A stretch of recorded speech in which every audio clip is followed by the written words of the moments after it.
Berks Jazz Fest in Reading, Pennsylvania. We're catching up right now with Andrew New. We're outside the jazz bass here at the Crown. Well, you had a great show when you did brunch the other weekend. It was a good time. It was a good time.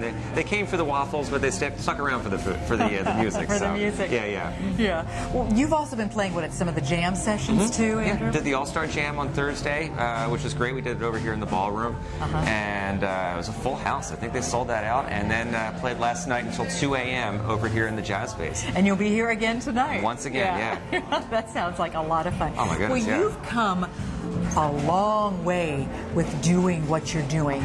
You started back, what was it, 07? Is that what we're talking about? Yep. Let's talk about the pathway to doing what you're doing. Well, yeah, you and I first met in 2007, and my second record, In Clearview, had just come out. Brian Bromberg was one of the producers on it, and he introduced me to you, which was really great, and I got my first opportunity to do a lot of things here at the Berks Jazz Fest that year. And that same year, a lot of things happened. I started charting with the record, I had some singles out, and that's when I connected first with Bobby Caldwell. So August of 2007 is when I started playing with Bobby Caldwell. Let's talk about the time with Bobby Caldwell. What was that like? Oh, it is amazing. I'm still playing with Bobby. Yeah. So, and he was gracious enough to sing one of his own songs, Next Time I Fall in Love, on my new record, Try Something New.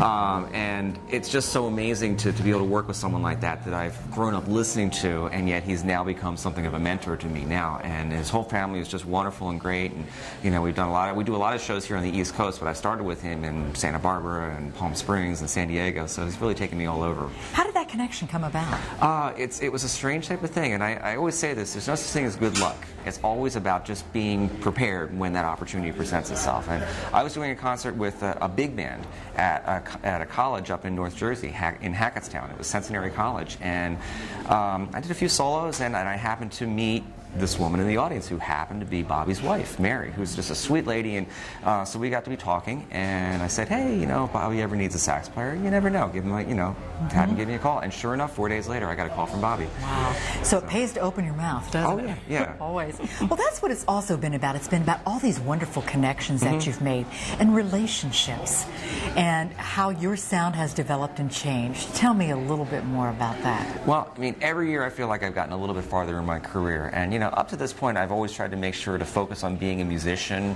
before I focus on being an artist, because I think you need to understand your craft. You need to know how to play your instruments and pay your dues. I mean, I've done a lot of things where it was all just about, you know, making myself a better player.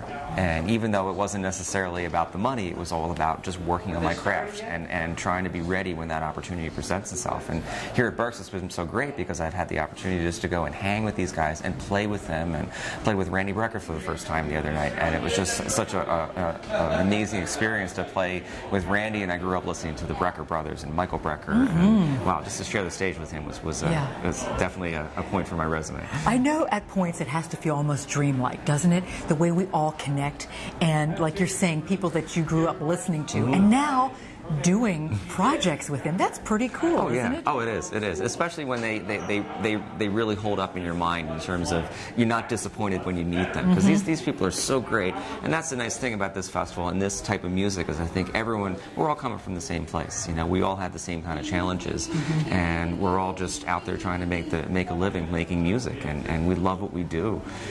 What would you say this type of music, if we're talking contemporary jazz, let's just use that as the general umbrella to cover the term, what would you say is the foundation or the energy with this type of music? How would you describe this? Describe the energy? Well, you know what? I think there's a real honesty about it, and I mean that just the musicians that are really successful at it are the ones that are doing it because they believe in that.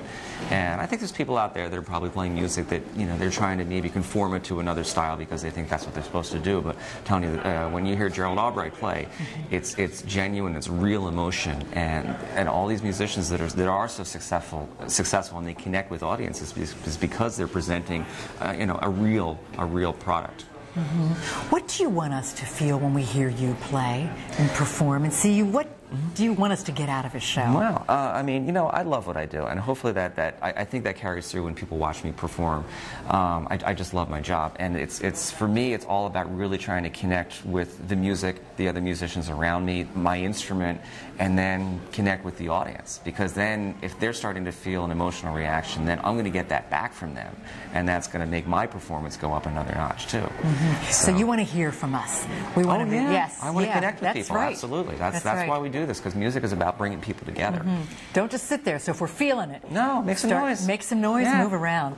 Let's recap how many CDs you have. I have 3 CDs. The first one came out in 2000. It's called Inspire, and then I followed that up with In Clearview in 2007, and that's when I brought in Brian Bromberg, and he brought in his friends, Jeff Lorber, Dave Weckl, and Vinnie Colaiuta, and it was really exciting to have those kind of musicians on there. And then, of course, that's where I started my connection with Gerald Veasley. So Gerald and we share the same manager, and he was one of the producers on my 3rd CD, along with Brian Bromberg and Chuck Loeb. Try something new, and that's now with New Groove Records. Yeah. If you were to look in the crystal ball, okay, and try to see what's coming up in the future for you, what would you like to see happen? I definitely want to be performing more, because as I said, and time again, I just love what I do, and I love performing, and especially here at Berks, I love being able to connect with the audiences so well, because, you know, you walk down the hall and they were, hey, we saw you in the show last night, are we going to see you tonight? Oh, that's great. So, you know, you're able to really kind of break bread with people too, because, you know, people are hanging out at the buffet here, and, you know, so I really want to be able to connect with more audiences out there, and do some more traveling and get around the country where my record might be, you know, getting some airplay too. Yeah. Well, I know music is a major focal point in your life, and it is who you are, but I know there's other things in your life that are really important to you too. Well, I mean, I also teach too, so and I have some really terrific students, and we're just had a performance last night that I was coaching them with, and they did a great show, and so it's really nice to be able to pass on this passion that I have for what I do to these students that are also so passionate, and, you know, they have that vitality of youth, and they're so open to doing things too, and that's like really, really cool to be able to not shape them, but to help them find their own way. You're helping cultivate the next generation. Oh, yeah. And not just the next generation of musicians, but the next generation of audiences, too. Because this is an informed audience. These people, when they go to a concert, they know from their own experience playing their instruments that they know the challenges that are going on with the musicians on stage. Yeah, and that's really key. That's vitally important. Oh, yeah, we need audiences. We do need audiences. That's why we do this.